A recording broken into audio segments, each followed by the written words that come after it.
Okay. Everyone, welcome. I'm Shan, and I'm very happy to be here with Shuyu Lei to talk about the article published in JAR's December 2025 issue.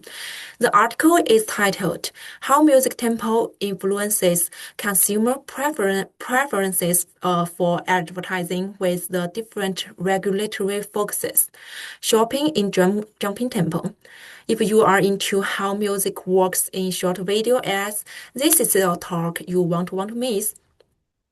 Shuyu, thank you so much for being with us here today.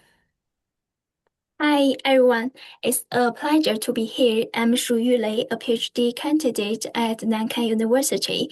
I work on this paper with my co-authors Qiwu and Professor Jiangang, and we are very excited to share our research insights with the JR community. Thanks.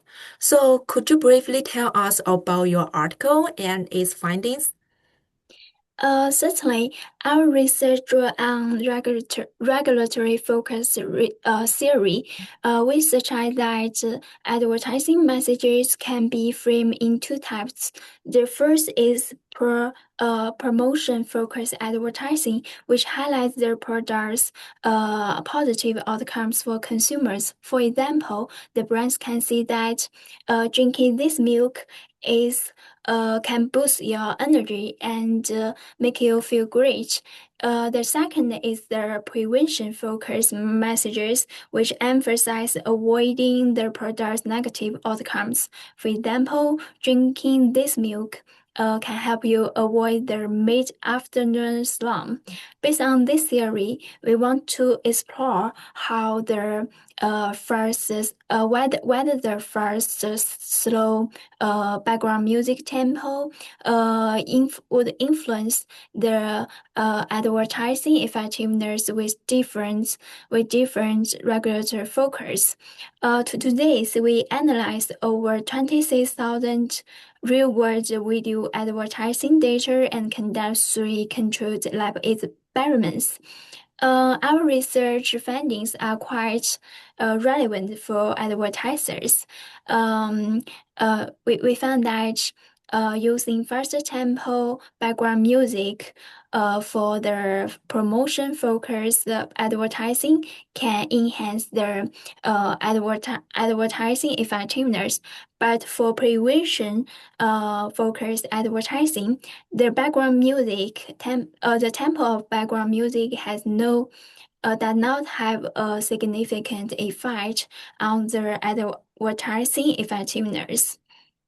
In short, faster tempo background music can enhance the video advertisement the effectiveness, but only when the as highlights the positive outcomes of the product rather than highlights the negative outcomes that the product can help consumer avoid.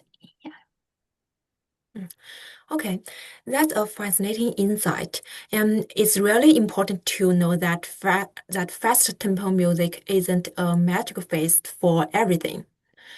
Now let's talk about the practical side. How can your findings be used by those working in advertising? Well, our findings suggest that background music should be treated as a strategic variable, not merely an aesthetic choice. For advertisers creating promotion advertising, they can pair their creative with faster tempo background music, which can create a more strong congruency effect. But for the advertisers who want to create prevention-focused advertising, our research suggests that they should pay more attention on enhance their advertising content structure and credibility rather than relying heavily on the background music. That's our practically significance. Oh, that makes sense. So the key takeaway is using fast tempo music for promotion ads, but for the prevention ads, focus more focus more on the message than the music, right? And well, I'd really love to know, where did you get the idea for this article?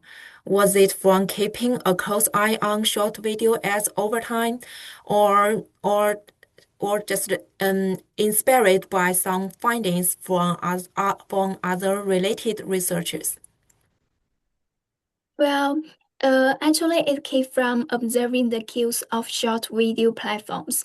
We noticed that while video advertising has been developing so rapidly and background music is almost ubiquitous, but the selection of background music is often relatively arbitrary rather than truly strategic, From a theoretical lens, uh, based on prior research, we infer that the first music tempo can make people have high temperature, which will make them more rely on their heuristic processing. Mhm. And we also know that the promotion focused advertising are naturally more compatible with this type of processing. So based on this this theoretical lens, we wanted to uh, test whether the background music influenced their advertising effectiveness with different regular focus.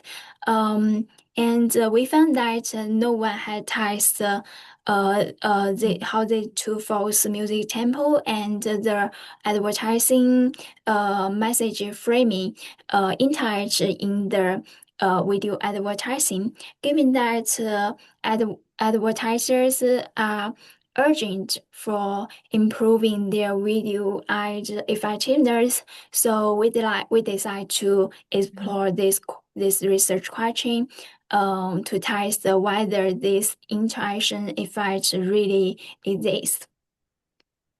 Oh, awesome. It's a cool backstory.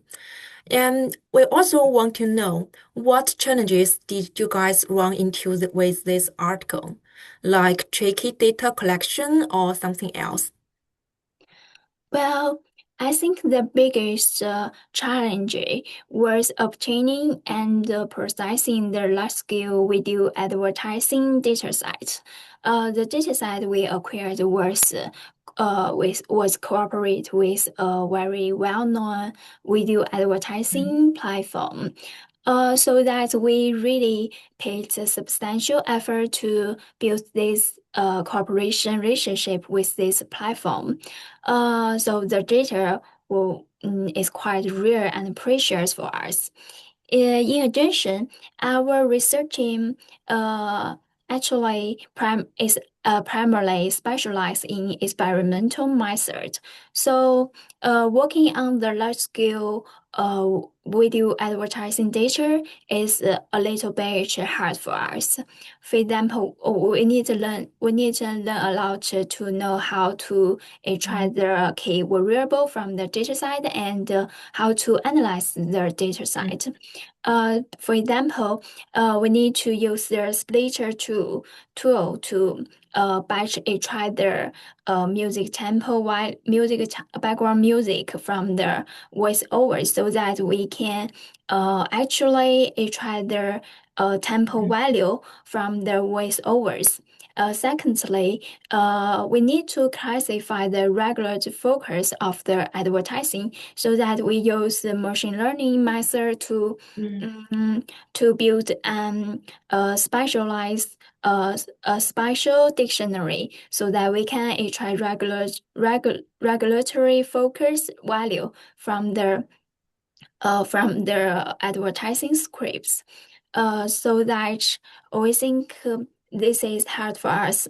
But although the process was quite rigorous and time consuming, it ensured that our findings are grounded in real consumer behavior rather than solely rely on the lab experiments. We also learn a lot from the process, which we believe that it can help us to fuel Mhm. a lot of other research in the future. Whoa, That sounds like a lot of work. And then the final question, what ideas do you have for further research in this area? Well, I think there's still a lot to do. We really only scratch the surface of what we call acoustic marketing. First, we'd like to examine other musical elements in video advertising, such as music volume or pitch.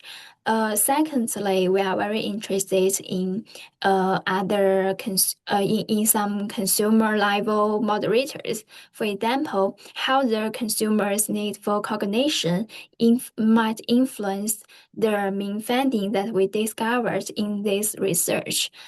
Finally, we recently we plan to explore how the characteristics of voiceovers affect video advertising effectiveness nowadays. So that I think there's a lot to do. Mm. Oh, wonderful.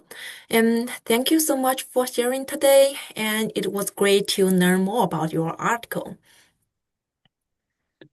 Thank you again for having me. We are very grateful to Professor Colin for providing us the opportunity to share our research insights in this platform, which can help us enhance the impact of our research. We hope our research can encourage both the advertisers and the researchers thinking more intentionally about the harmony between music tempo and advertising message framing. If there are some listeners who are interested about our research and want Mhm. to know more about our research, this article is available in the December 2025 issue of the Journal of Advertising Research. Thank you for listening. Okay, thank you again. And we look forward to seeing more exciting research from you and your team. Thank you. Thank you. Bye. Bye.